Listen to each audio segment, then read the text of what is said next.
Was he the best? He was the bestest.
Was he the best? He was the bestest.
Was he the best? He was the bestest.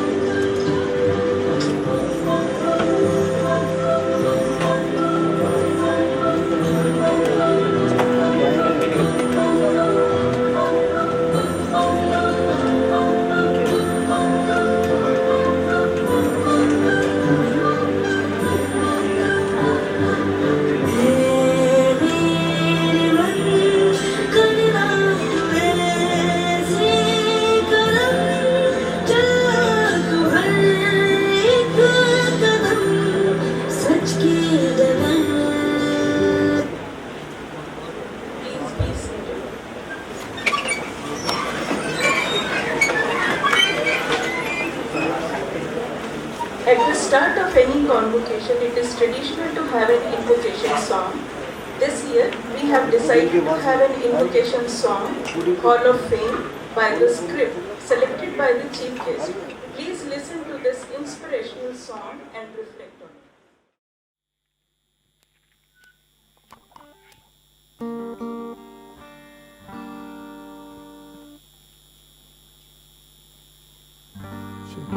Check.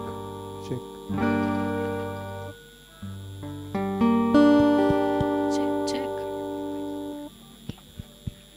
Check.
I declare the convocation open.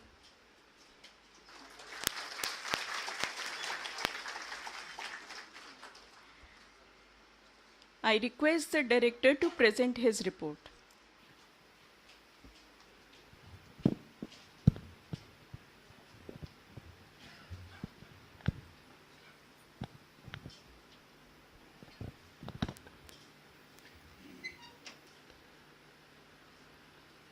Respected Chief Guest, Mr. Naveen Tiwari. He was a student in IIT, but I'm honored to say you respected Chief Guest. Our Chairman, Sri Kiran Karnik.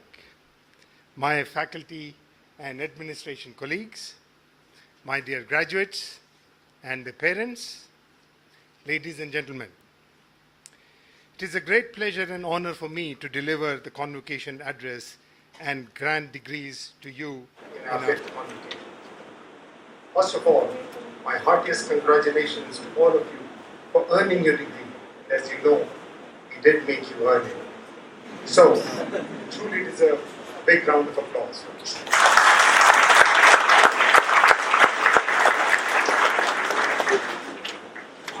In this convocation, we are proud to confer 2 PhDs, 163 BTech and 82 MTech degrees. With this, we have graduated about 800 students. Given the high compensation that you all get, I estimate that our graduates contribute of the order of 100 crore rupees to the GDP of the country and about 20 crores of income tax to the government. With this year's admission, our student population has grown to 1146, including 781 BTechs, 239 MTech, and 126 PhD students. The backbone of IIIT Delhi is its faculty, as all of you know. Current strength is steady around 50, with about 10 visiting faculty. This year, our BTech program got an NBA accreditation. We have already got NAC accreditation for the institute at Delhi level. This year, after a gap of 4 years, we introduced a third BTech program after CSE and ECE, namely BTech in Computer Science and Applied Mathematics.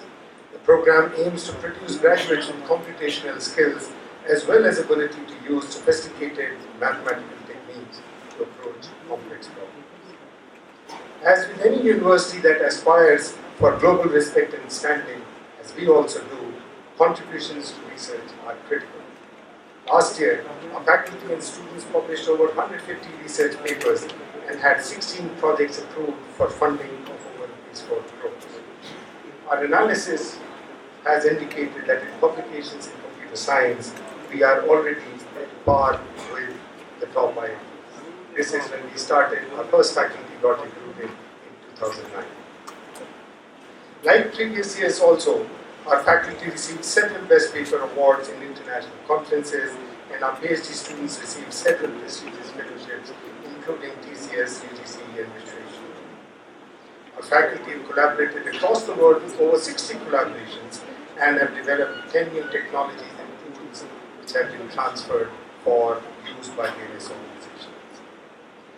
Our alumni, as expected, are succeeding in various spheres. Besides working for corporations where many are moving up rapidly, I've heard of cases where after 1 year they just moved up very rapidly. Some are running their own companies or startups, some are contributing in research, and many are pursuing actually higher studies in reputed institutions across the world. With respect to placements, as you all know, this year again we kept up with our strong performance with placement in top companies. By most measures for placement, highest domestic salary, average compensation, median compensation, percentage of people students place, we are among the top in the country. Due to our rapid growth, the current campus, as you know, is fully utilized. For further growth, as you can see around you, is construction of phase 2. The campus is going on, and we expect building to start next summer. So this phase will add 2 times the current area that we have, increasing our capacity 3x. So hopefully, next year we will have a convocation in a large hall, and we won't have to divide you in these 3 rooms. Let me end the official part of the report for this year by highlighting 3 main milestones that we achieved last year. First, crossing a landmark figure of 100 PhD students. A remarkable feat, I believe, for any academic institution to achieve within 7 years of starting of the PhD program. The PhD program started in 2009. Our PhD program in CS is already one of the largest in the country. Second, receiving a grant of 24 crore rupees by Infosys Foundation for establishing Infosys Center for Artificial Intelligence. This is one of the largest industry-sponsored research centers in our country and academic institutions, and shows clearly that even corporations want top-class research academic institutions to come up in the country and are willing to support. Third, a commitment from Delhi government for supporting research by providing a matching grant to the institute for all the funds we receive from sponsoring agencies and corporations. I'm happy to report that Honorable Deputy CM of Delhi readily agreed to this innovative model for supporting research. Once fully implemented, the institute should be able to become self-sustaining on research as well. Let me now read a few comments which you have written. I've chosen two from the BTech batch and two from the MTech batch. From deadlines to leisure, from classes to vacations, from project to cricket, and of course from CS to HSS. It has been a story of finding fun in whatever you do. I enjoyed the daily routine because it was never monotonous. Every day, a new challenge and a new reward. IIIT has been instrumental for my development in all possible ways. Since I joined IIIT, I realized I grew, I learned, I ventured, and finally I became what I can. The environment, space, academics, learning, workloads, faculty, hostel, speedy internet, and people are like none others. I'm all quoting back in from what you wrote. It was the best decision of my life to go to IIIT. Every day, every lecture, every faculty just cemented my faith in the place more and more. The total freedom of choosing your niche is the best thing about IIIT. Thanks to that, I found my niche, and today I can proudly call myself a researcher. Last one. My 2 years journey at IIIT completed in a jiffy. But these 2 years will always remain the best learning experiences of my life.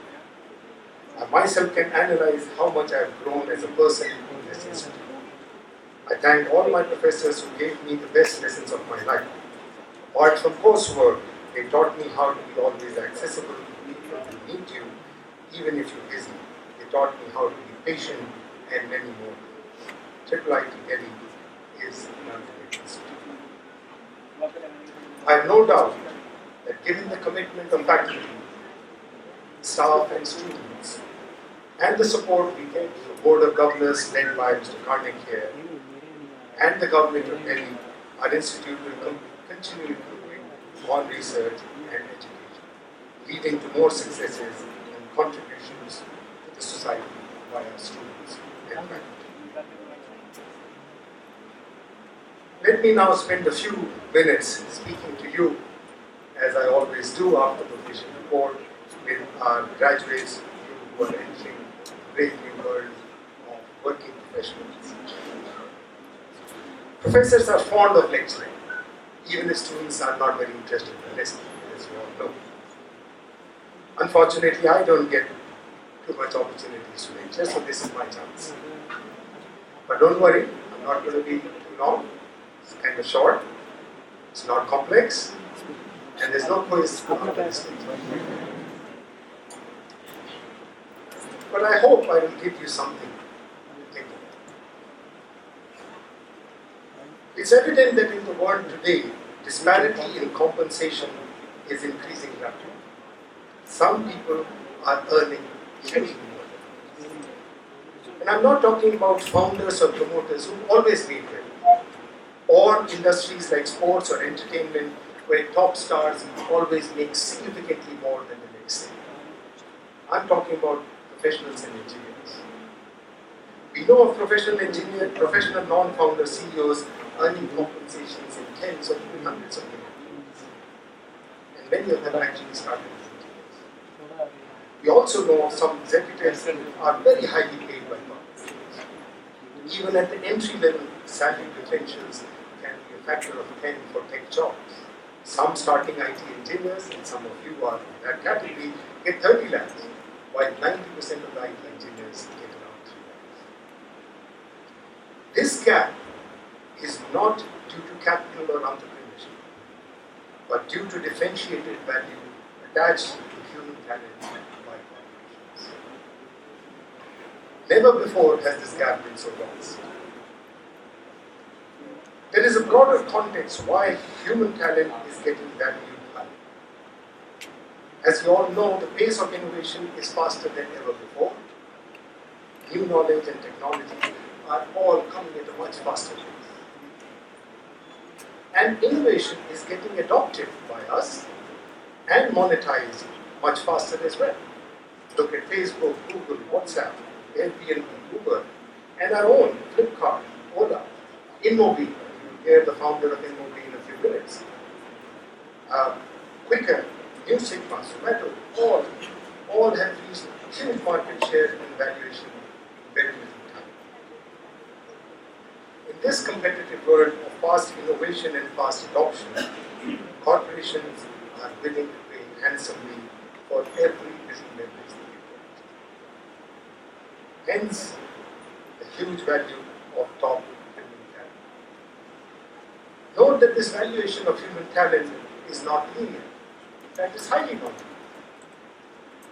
A little better talent may get hugely compensated. While politicians, sociologists, economists all have to worry about how to reduce disparity, I think, for you, a pertinent question for now is, why are some engineers valued so much more? Let us first be clear that in this world of fast innovation, your value is due to the skills and capabilities you have. What you can do is the most potent currency, far more than increased in certificates and grades. While there are a broad range of skills that are useful and valued, there are two clear categories of engineers that are valued. The first is the innovator. Engineers are by training problem solvers. Give a defined technical problem, and a good engineer can find a decent technical solution. But solutions for human and societal problems, on which corporations run, on which organizations run, on which businesses run, do not respect discipline boundaries and don't come as an algorithm or a circuit or a mathematical problem. Solving such problems requires ability to combine various technologies with understanding of people, organizations, and societies. It requires working in a team of people with diverse backgrounds and specializations to together create something. Finally, it requires a little excellence. And all this requires what I call a deep profile. Good technical understanding in some area, coupled with broad understanding of society, people, understanding of other areas of technologies, and capabilities of teamwork, communication, and execution. The second category of engineers who are valued highly, are the deep technical experts in their field. Systems are hugely complex, more complex now, and deep technical expertise is rare, therefore is highly valued and respected. Such an expert is one who, no matter how hard the technical problem, can always find a technical solution, and is one who can develop it faster and better than anyone else. Such an engineer becomes a go-to person for any organization or team. Every organization has some such people. I personally know some organization, and they are the staff and are indeed valued highly. These two paths are clearly not mutually exclusive, and you can easily, and many of you will, move from being a technical expert to an innovator or not. Our placement figures show that almost all of you have got a good start after graduation, largely due to the high quality education you have received, which developed skills and capabilities for both of these paths. Now the question for you is, what should you do in your professional life to continue being highly valued? Let me mention two traits which you may want develop. You can stay ahead only if you develop a strong ability to self-learn. There will be no more professors or courses out there. Without ability to learn, it should be clear that even if you have strong skills today, you will not be valued. This requires a metacognitive ability to know what you don't know, something actually many people have. If you have this ability to know what you know and what you don't know, and you have developed a sense of what is important, then you can grow.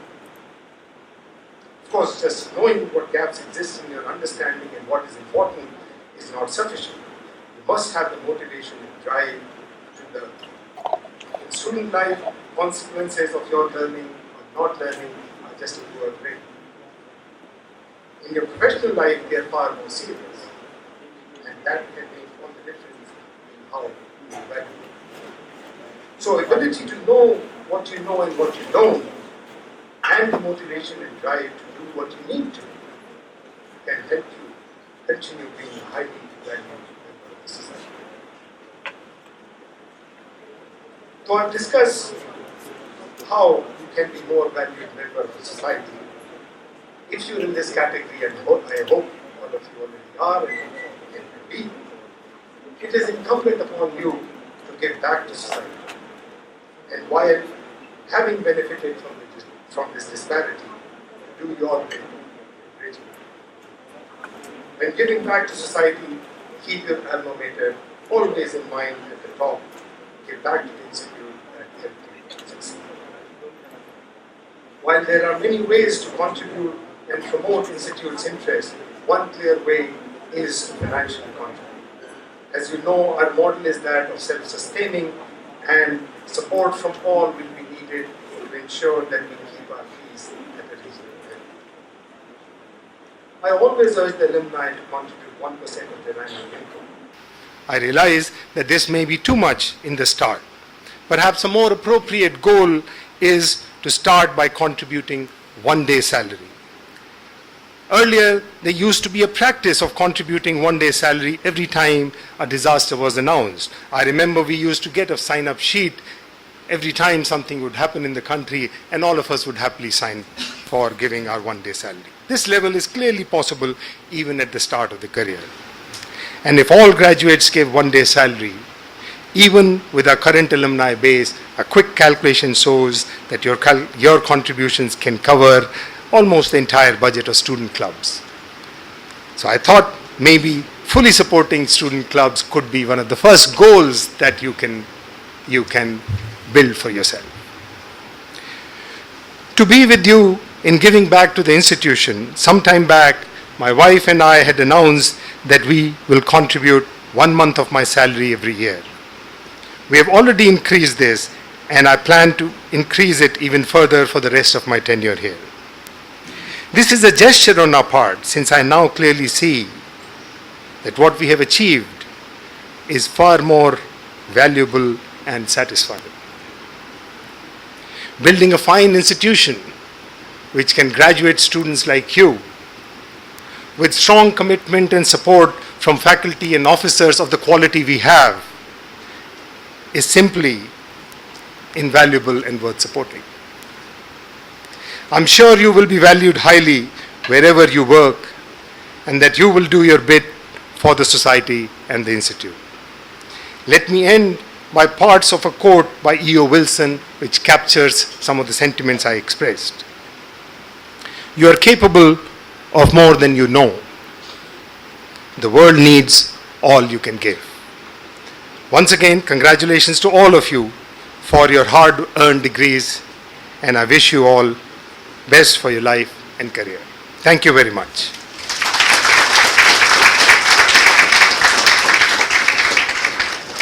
Mr. Chairman, sir, may I invite you to please say a few words and after that introduce the chief guest.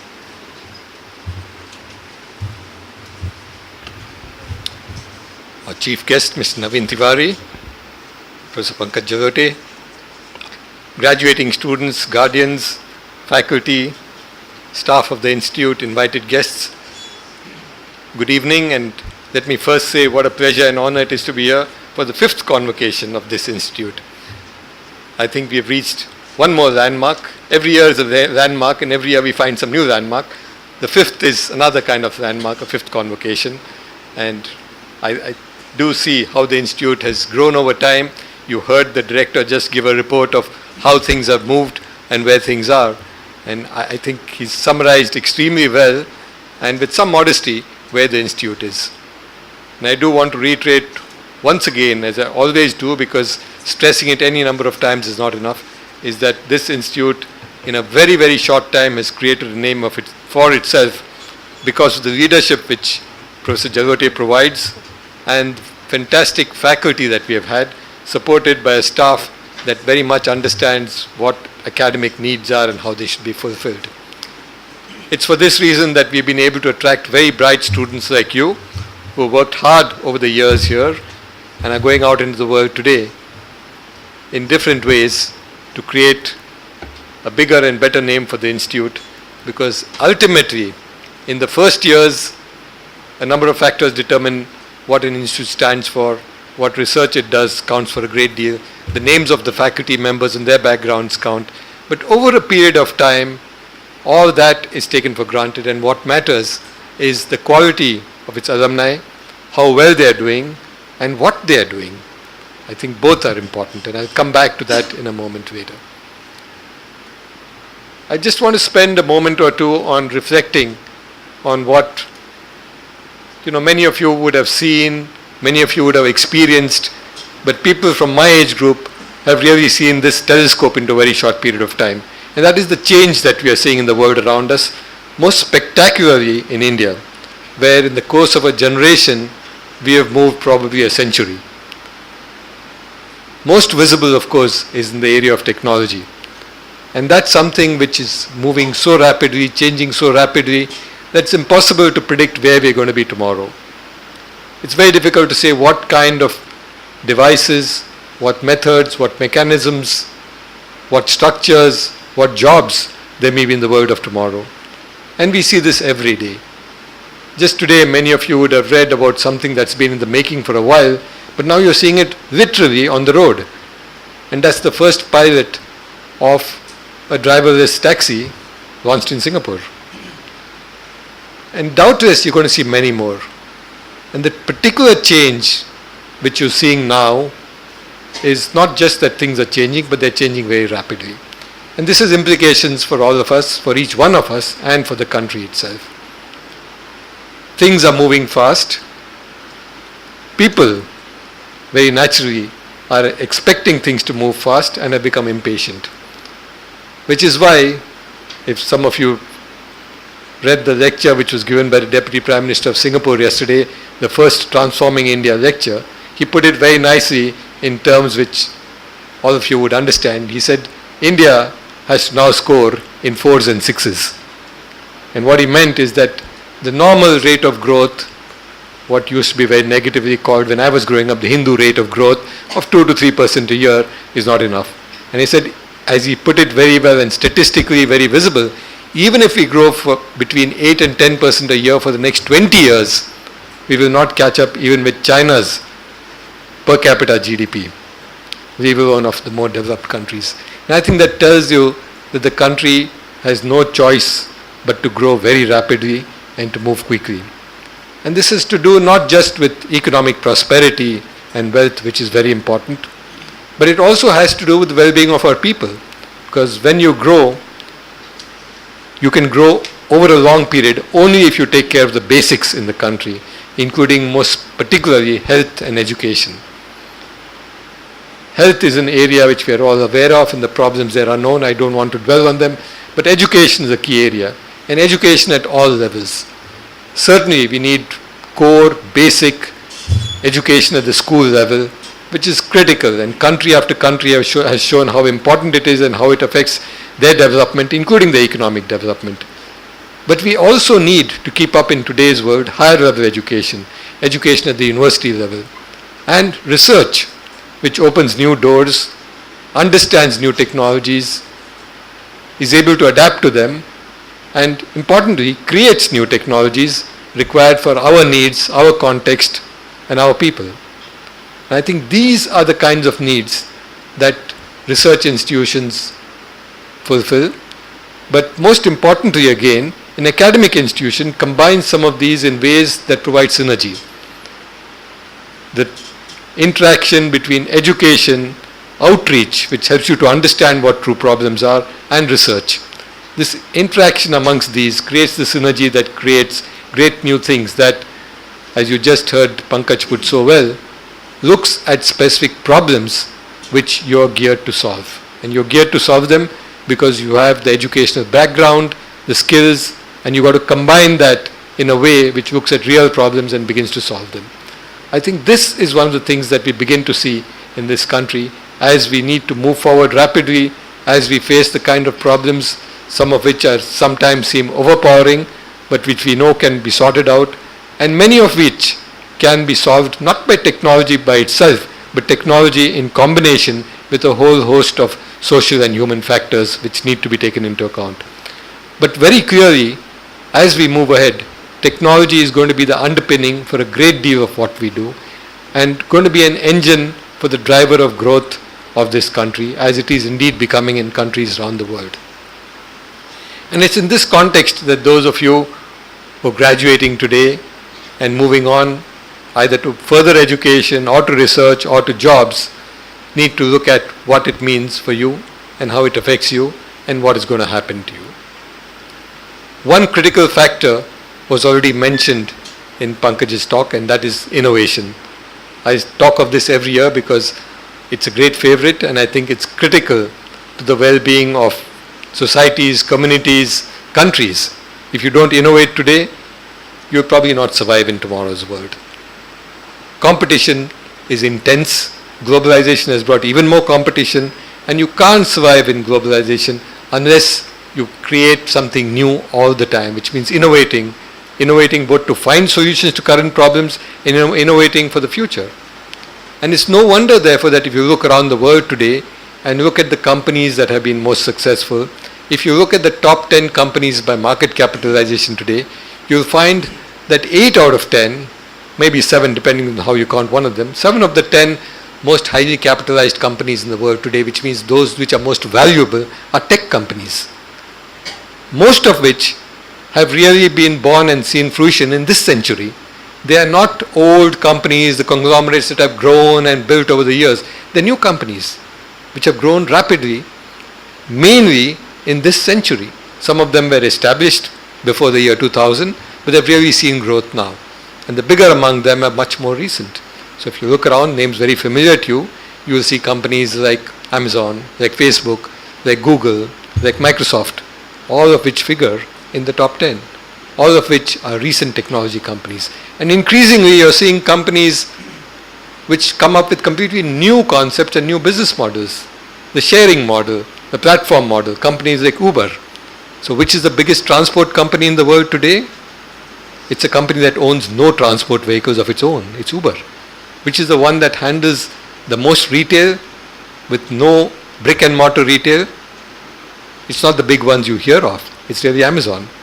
And you can give example after example of which are the biggest companies in their field today, which are really tech companies which have moved on to that. If you look at an old field, comparatively old, automobiles, the most valuable automobile company is not General Motor or Ford, which I grew up with, not even Volkswagen, not even Toyota, it is Tesla.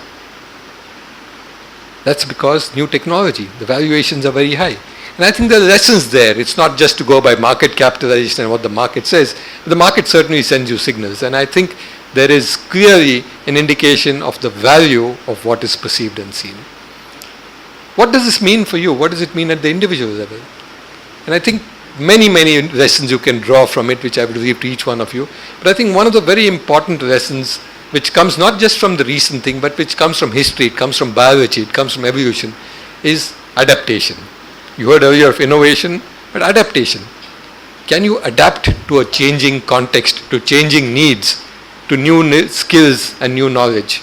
And that's something which is critical. You've seen this in the evolution of species over years. Those of you with a biology background or a biology interest would recognize that. Species that don't adapt die.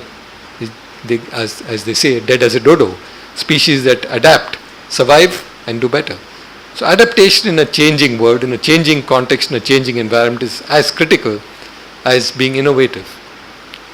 The other one, which is an individual trait, which I would suggest each one of you think about, adopt if you like, is as in a cliche, that how high you go, the altitude depends on attitude.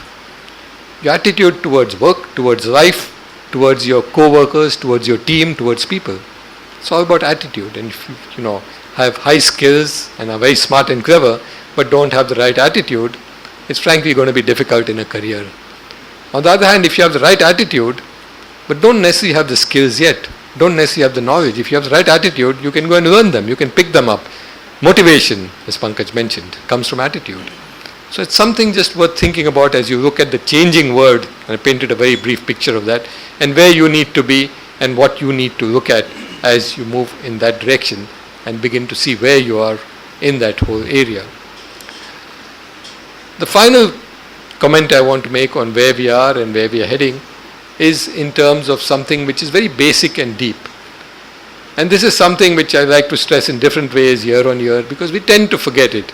Early on we get very caught up with the excitement of the work we are doing, with the excitement maybe of the material gains that you make, with the kind of job you have, the compensation you get, the company you're in, the kind of work you're doing, what project you're working on. And these are all undoubtedly very, very important. There's no way of minimizing them.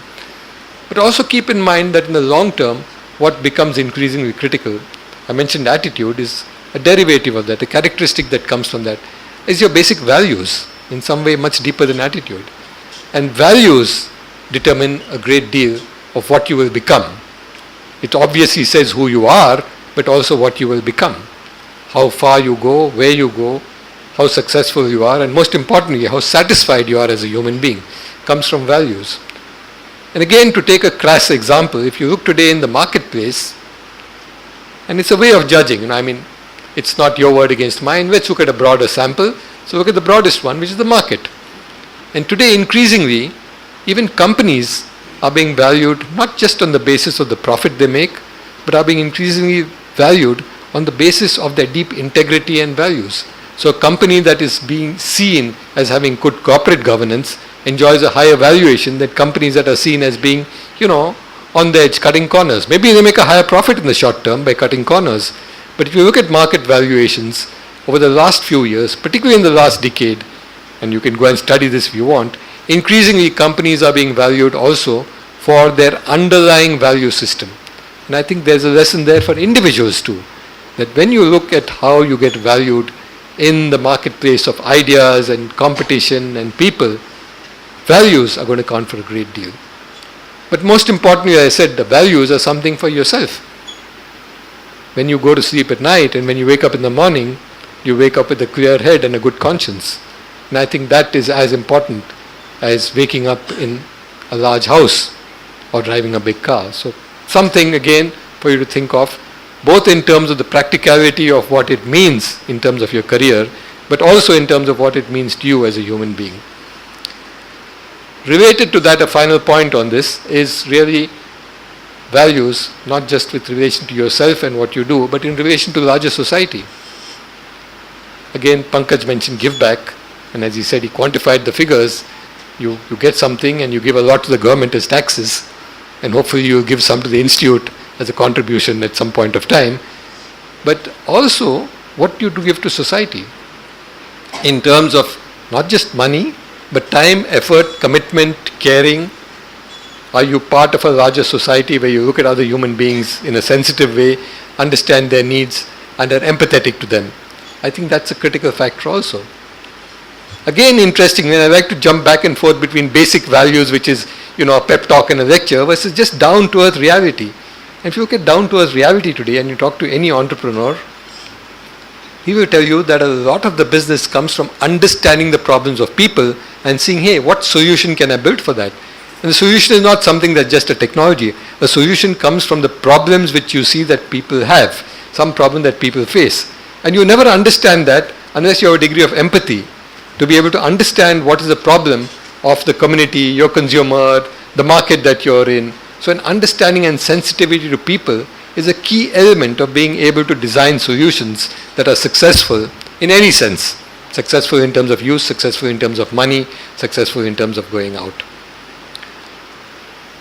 I wanted to just share a few words on this with you. I want to once again tell graduating students that you've had a great few years here. You've seen ups and downs. You've seen the campus grow. You've seen it growing even now. It's going to be a much bigger institute by the time we have our next convocation. You've had the advantage of working and learning from a great faculty in a good environment. Now go out, make your name, capture the world, and raise the flag of the IIIT high. Good luck to all graduating students. Best wishes to you. As you go out, certainly remember the institute, remember your guardians and parents who may have sacrificed a great deal to get you here and through here, and look at the world as something that contributed to all that. All the best to you. Thank you.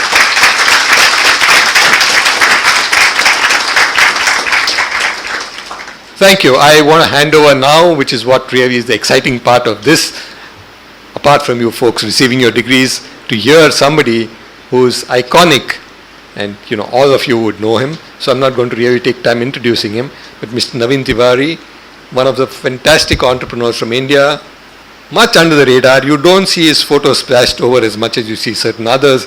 You don't see him written about as much, but amazing story. I hope he tells you part of it. I don't know what he's going to say, but it's truly amazing story. If he doesn't, go and look for it and search for it, the kind of work that he's done and what he's been able to do. One of the very, very few companies in the world, leave alone from India, who reaches out to touch 1 billion plus people. What he does reaches out to more than 1 billion people. The only company from India to give serious competition to the likes of Google. I mentioned Google as one of the top 10, and here's a company in Mobi that actually gets Google a bit worried, and more than a bit worried in their own field of competition. In many, many ways, we requested Naveen and he kindly agreed because he is the role model. In our very first convocation, we had a different kind of role model, Mr. Narayan Murthy. It was the first convocation, so those who are here, except those who are doing their M.Tech from a B.Tech here, wouldn't have seen him, but the faculty knows and some of you guests might know.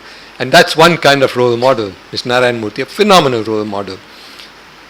But for younger people, I'm sure you need a younger role model, not people like me or Mr. Murthy, and you have Naveen Tiwari. Fabulous career, tremendous background, IIT Kanpur, and then Harvard Business School, an MBA from there. I would say that among the two best institutions in the world. And I'm sure Dheeraj will agree with me when I refer to IIT Kanpur as one of the best in the world, and in a way so will Pankaj and some of the other faculty members here. And certainly Harvard Business School enjoys a tremendous reputation. Did exceedingly well there, got the Dean's Medal, did some amazing work, has got a whole host of awards which I don't want to mention now. Great enthusiast, a great supporter, not just doing great things for his company. And this is what I meant, and I've come back to that reality of looking at your community, of the somewhat very cliched and a word I don't particularly like, but it summarizes it, give back. And he, has helped to any number of startups, both mentorship and in funding. And those of you interested in entrepreneurship might want to catch him sometime, not today, to do what is known as an elevator pitch, which you all know. But if you want to do an elevator pitch to Naveen, here's a gentle hint to some of you. Better practice running. Because one of the things he does regularly is run every morning. And so if you want to catch him and pitch your idea, become a long distance runner and just run along with him and try and pitch your idea while you pant and sweat. So look at that as a possible thing. A great runner, enthusiastic sportsman. I'm sure that he's going to take some time off later today to go and watch the T20 in the US of all places. Cricket fan. Done some great things. And I mentioned social commitment. I was very, very happy I know of this, but to specifically find out a little more about his commitment to education in India. He helps and chairs a foundation that does education in rural India for school children there, among the many other things he does which are not written about or not widely known. I'll stop there because I know you want to hear him. A great pleasure indeed, Naveen, to have you here. Thank you for being with us and love to hear you.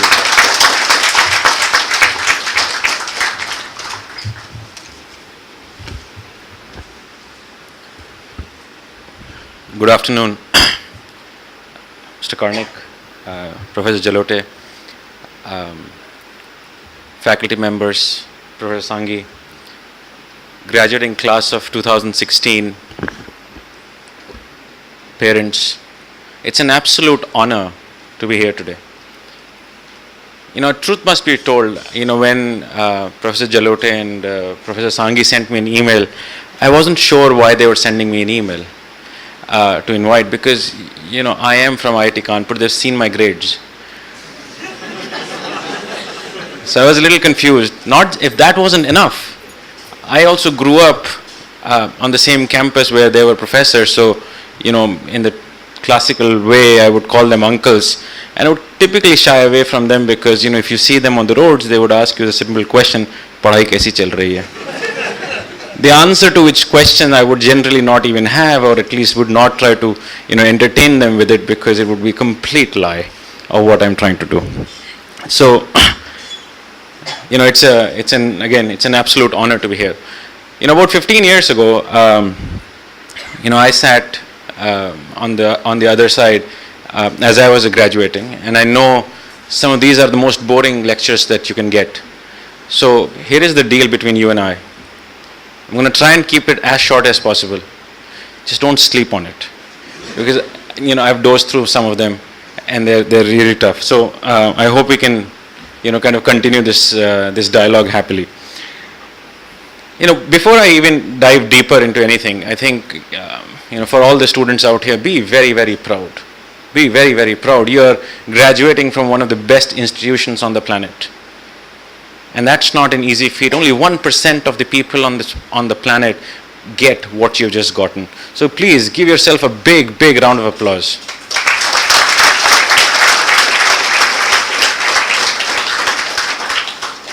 I actually couldn't hear the guys on the top, by the way.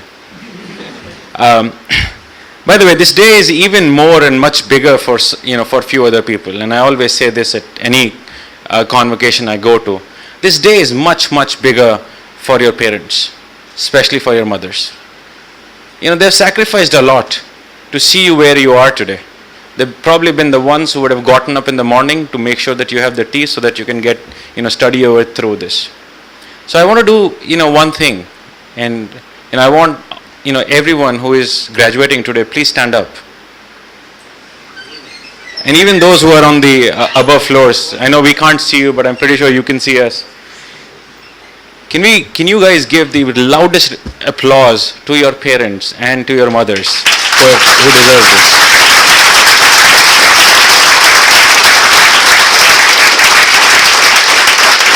I don't think it's loud enough yet, guys. It has to be louder than this. They've done a lot for you.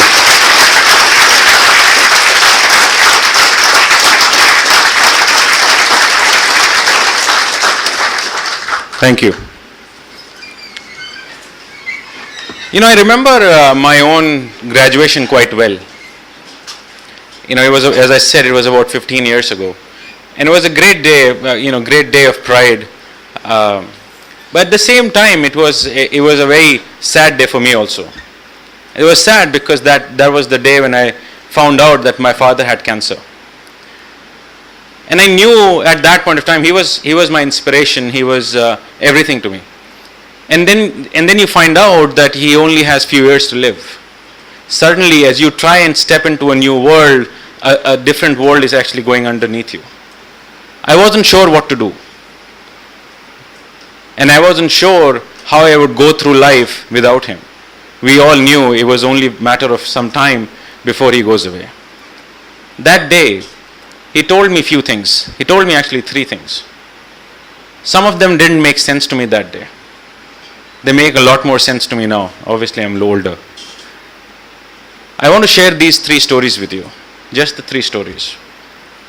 The first thing he told me was,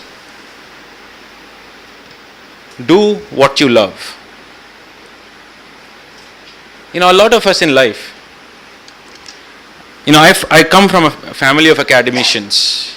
As I said, I grew up on IIT campus. My grandmother was a professor. My father was a professor. My uncles are professors. Everyone that I knew around me were professors. The pressure to be a professor, to go into academics is pretty high. Thank God I am not one. It's better to be a an okay entrepreneur than to be a bad teacher, because then you impact lives of many. I didn't get into that. I didn't go into that. Probably wasn't sure why, wasn't sure because I maybe didn't like it. But I did get into the rat race of the world. I did get into the rat race of the world of looking for compensation, looking for promotions. Spent few years doing that. Everyone was happy. Especially the neighborhood people were very happy. Because people in the neighborhood, that's what they tout about. I realized I wasn't living my own life, I was living a life for my neighbors. And that was becoming challenging. I didn't want to live a life for somebody else. Life is short. You have roughly about 30,000 days. You've lived 10,000 of them. The last 10,000 are not that productive. You have 10,000 left. Let's make sure you do something that you can really, really do well. When I started in Mobi, it was not so much to say, I want to build a company, a big company. No, it was not. It was to say, I want to do something that will just keep me happy. But I realized soon after, if you do something that you love, you will succeed in it. So therefore, my first message, please go ahead, as you leave these halls today and go into this wide world, avoid the rat race. Avoid doing things for others. And this does not mean that you are not, especially avoid living life for others.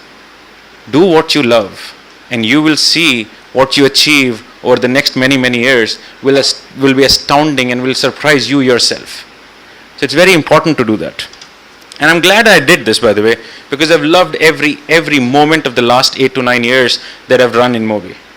I've had my own set of challenges, but those challenges don't even come close to the amount of excitement that I get on a day-on-day basis. So therefore, my first message, which I understood many years later from my father, was do what you love. The second thing that he said, which took the longest for me to understand, was have faith. Having started in Mobi, it was not easy.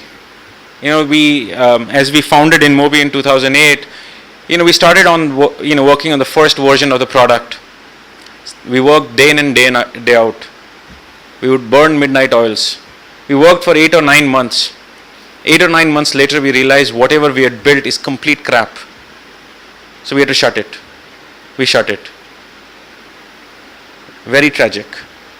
Very heartbroken. We said no issues. We'll come up with the next version.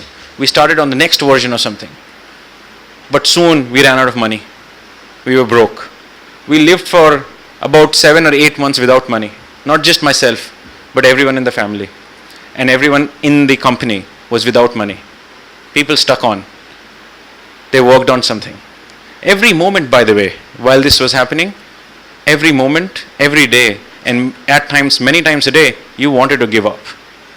There was an urge to give up. You could see your friends out there driving cars, buying homes, having dogs.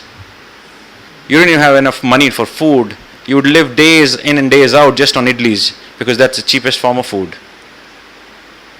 At that point of time, I am not sure what kept me going, what kept the team going. But there was, at some level, there was a belief that things would turn. And they don't turn that easy. You don't know when it will happen. It's literally like walking into a fog. You're walking into the fog. Every moment you drive into the fog, you want to turn back. Why? Because you know what's back there. What is the problem with the fog? You don't know what's ahead. So you don't want to move forward. But suddenly, I don't know how many of you have driven in fog. You live in Delhi, you must have done a lot of times. You'll suddenly see openness. You will suddenly see everything. The fog would vanish. People told me this would happen. I just didn't believe it.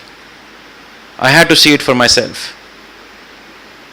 As I said, I ran out of money. We had no money. We were 3 weeks away from shutting the company. I was traveling in the US, trying to pitch to people to give me some money, beg people. Despite all the degrees and trophies that I might have had, people kicked me out. They basically said, whatever you're doing is not going to work. It's very tragic, because at that point of time, your own confidence is at its least. You're at the ebb of life. You want to give up every day. And as that went through, there was one place where I ended up. Don't know why. And suddenly, at the end of that meeting, in 40 minutes, somebody stood up and said, hey, I like what you're doing. I'm going to invest in it. And you're standing there almost half dazed on why somebody said this, because for the last 5 months, there has not been a single person who has said yes to you. The only things you've heard is no. The only thing that you've told yourself is that you're an utter failure. And that one yes didn't come from anyone. It came from the best venture capitalist in the world. People who have been responsible for creating Google, who have been responsible for creating Amazon, and companies of that nature. I was stunned. I didn't know what to say. I drove for 4 hours after that to clear my head. Came back, was at the top of my confidence. In a matter of 2 days, from being about to give up to being at the top of your confidence. That's what entrepreneurship is about. That's what beliefs are all about. You should face this. If you are going to try something different, you need to have faith. You need to have belief that something in the world will actually work for you. Up there, things are already designed. You have to wait for it. It took me the longest, and I have many such stories on the belief, but it took me the longest to understand that having belief is one of the most important factors in succeeding as you go forward over the next many years of your life. The third thing that was told to me was crazy is good. It sounds crazy. How can crazy be good? I grew up in mid-90s as I went through schooling. And as Mr. Karnik was saying, you were used to told, jitni badi chadar, utne hi pair phelo. I think that adage was changing. That saying didn't apply to our world anymore. Craziness meant doing things that everyone else would disbelieve in. So as we started to grow in Mobi, one of the decisions that we made was to build in Mobi globally. Not a single person that I spoke with to get advice said, go ahead with this idea, it's brilliant. Everyone said, don't do it. It's the worst thing to do, you're going to fail. And they had hundreds of data points and we are brilliant, by the way, all of you are brilliant because you've done great amount of data crunching and pattern matching and everything. And you would basically come back and say, hey, it's not going to work anymore. We didn't listen to anyone. Why? Because we didn't understand what they were saying. We didn't understand the fact that if it didn't work in the past, why would it not work in the future? That didn't make sense. So as foolish as we were, we went ahead with it. And I'm so glad we did that. Because today, we have offices in 25 countries and we do business in 100 plus countries. And that single decision at that point of time allows us to be the third largest advertising platform in the world after Google and Facebook.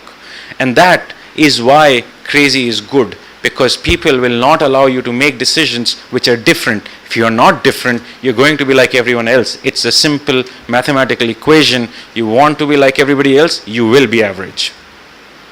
That was not the single decision that we made, by the way. We made one more decision. That decision was made in 2009, that we want to build a global company. In 2012, we made one more decision. We said, we want to grow into China. You talk to anybody about China, please don't go in there. They will steal your stuff, they will not let you grow, they will not let you build a company.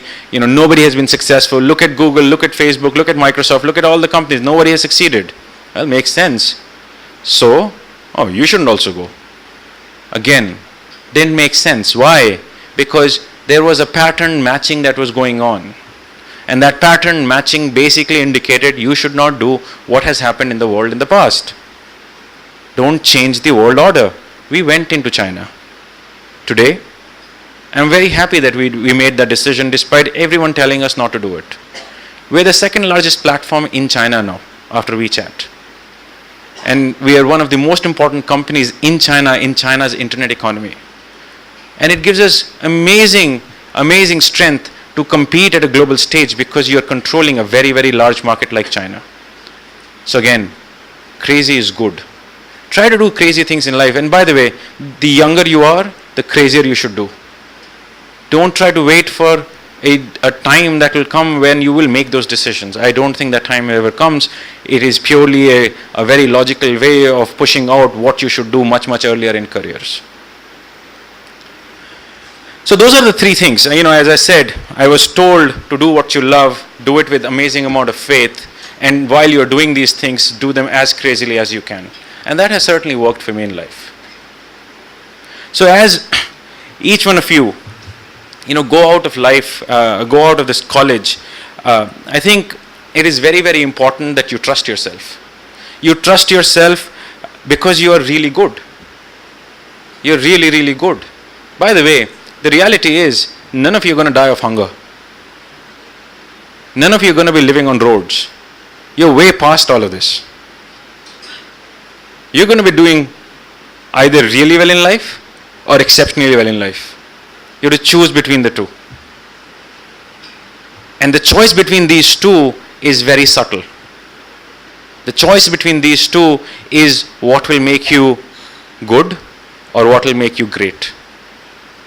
I also have a request for parents. A lot of the parents are sitting here. Trust your children. They are graduating from one of the best institutions on the planet. They are really smart. They're significantly smarter than you were ever because they have more information. And they will do the right things. They will surprise you if you allow them to do what they actually want to do. And I think that changes the whole world that you're in. I actually think each one of you are very privileged. Why? Because you're living in India. What's so great about India? Well, there are so many things that don't work in this country. That's so great about this country right now. What does that mean? That basically means you can fix them. That basically means that, there are so many things that I wish, by the way, that I was graduating now as against in 2000, 2001. The opportunity size here is just crazy. Whether you want to solve for healthcare, yes, you can use technology to solve for healthcare.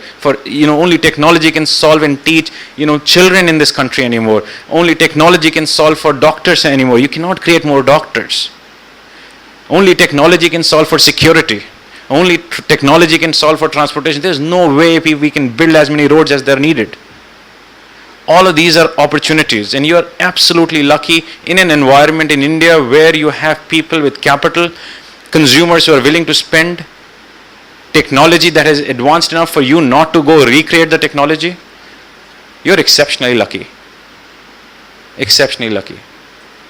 So as I end this, I would say, realize your potential. Realize your potential of what you can do in life. Because what you can do in life is only what you know. Make this country proud. Make yourself proud. Make your parents proud. The opportunity is literally in your hands and it's not in anyone else's hand. It's only for you to lose from here onwards and the country to gain. So with that, best of luck with whatever you want to do in life. But as I said, please go ahead and do what you love. Do it with crazy amount of passion and make India proud. Jai Hind.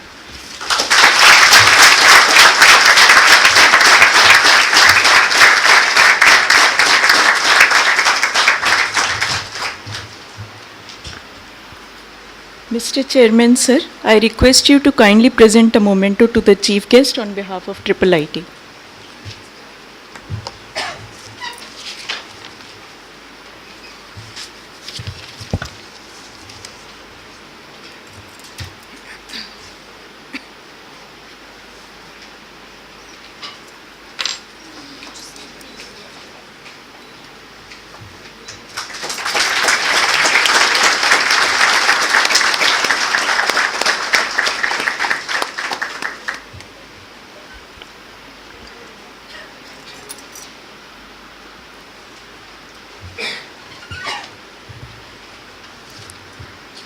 We present all candidates for various degrees.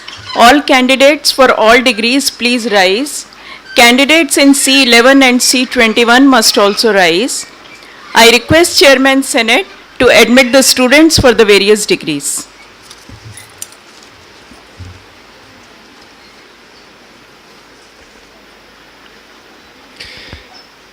By virtue of the authority vested in me as the Chairman of the Senate of the Indraprastha Institute of Information Technology, Delhi, I hereby admit the duly qualified candidates listed in the scroll for the respective degrees and charge them to prove worthy of the same.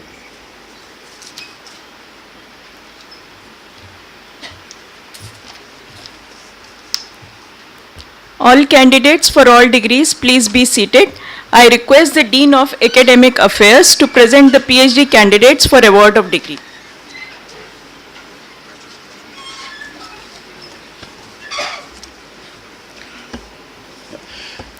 Sir, I present to you two candidates in person who have duly qualified in the year 2016 to receive the degree of Doctor of Philosophy. Dr. Mohana Ghosh. Thesis title is Analysis of Block cipher Constructions Against Bike-Leak and Multi-Set Attacks. Supervisors are Dr. Soumitra Sanadhya and Dr. Dong-Hoon Chang. May I request the supervisors to come to the dais and assist in hooding.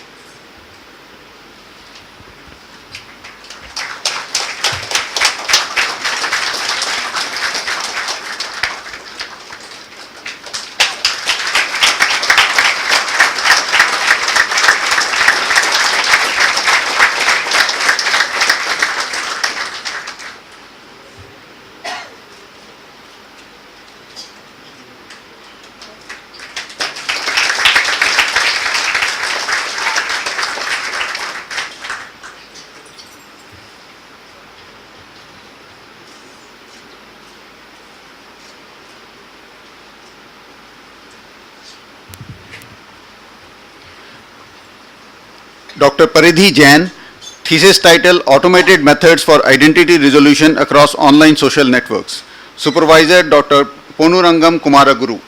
May I request the supervisor to come to the dais and assist in hooding.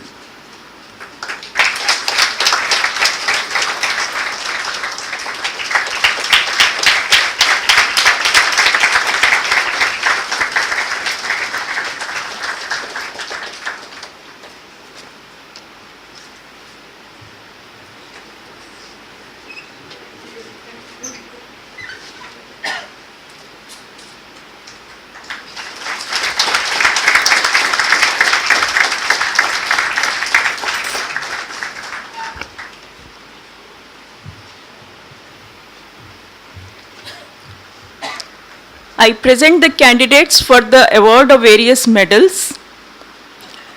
I request the chief guest to hand over the certificate and the chairman to give the medal to the student.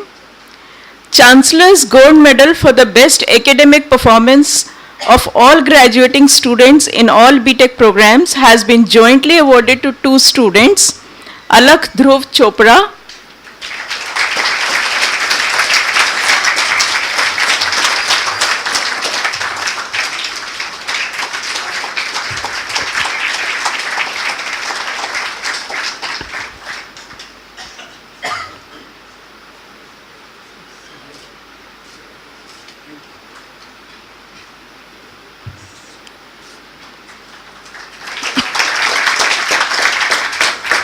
Megha Arora. She is not present here today. I request her parents to receive the award on her behalf.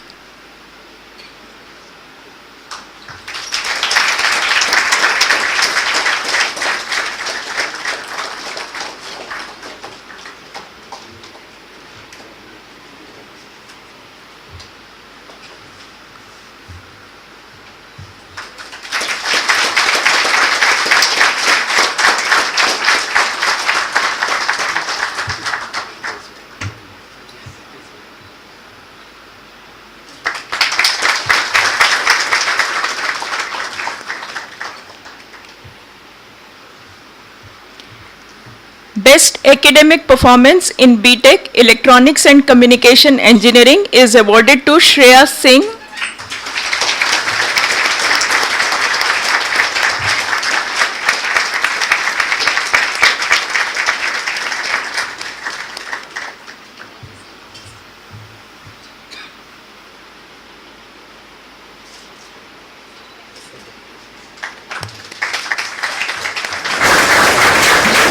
All-round performance medal for the overall performance in curricular and extracurricular activities in the BTech Computer Science and Engineering program is awarded to Sarthak Ahuja.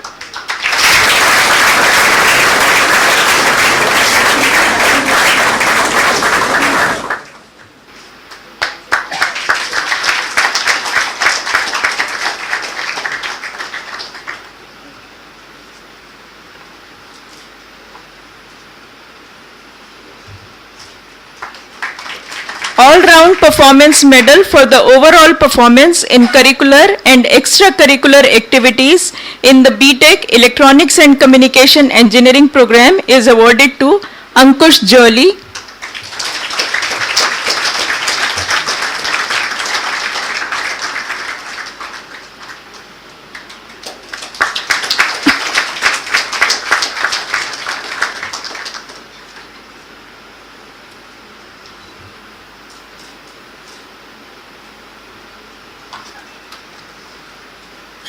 Best BTech Project Award for the Best Research Project in Computer Science and Engineering is awarded to Pratikshit Pandey.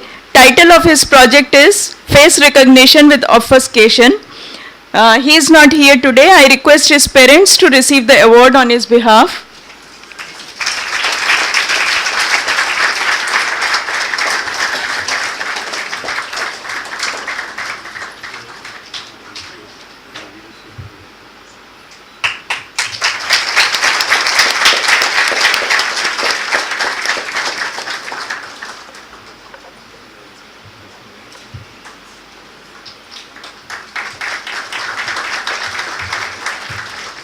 Best BTech Project Award for the Best Entrepreneurship Project is jointly awarded to two students, Mansi Pawar.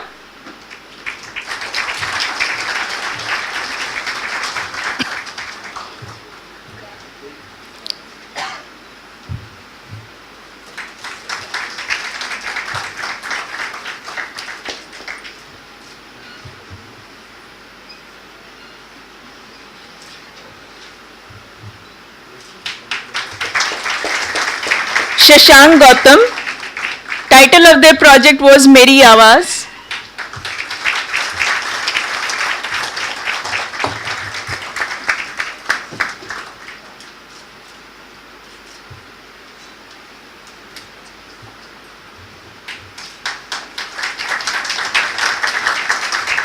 Best MTech Thesis Award in Computer Science and Engineering is jointly awarded to two students, Anurag Chaudhary. Title of his thesis is RGBD Face Recognition in Surveillance Videos. This is awarded in absentia. Yogesh Kumari. Title of her thesis is Test Reduction Based Automated Grading and Feedback Using Path Classes. This is also being awarded in absentia. Best MTech Thesis Award for the in Electronics and Communication Engineering is jointly awarded to two students, Ankita Raj. Title of her thesis is Resource Allocation Problem in GFast and Enterprise Wi-Fi Networks.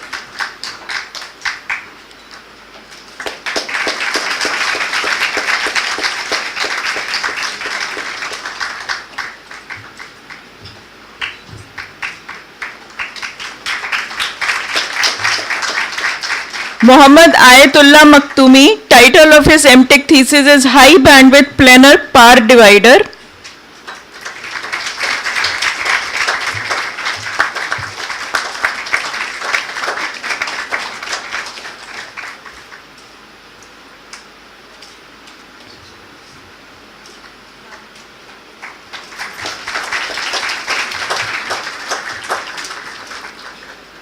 Let the record of degrees be presented to the chairman for signature.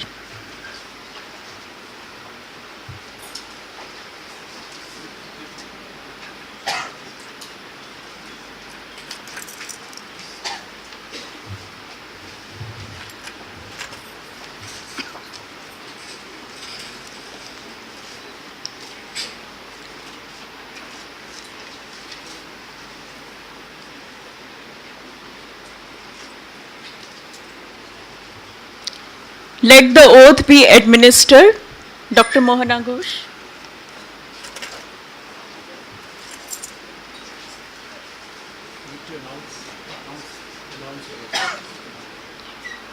All the candidates for all degrees, please rise. Candidates in C11 and C21 must also rise.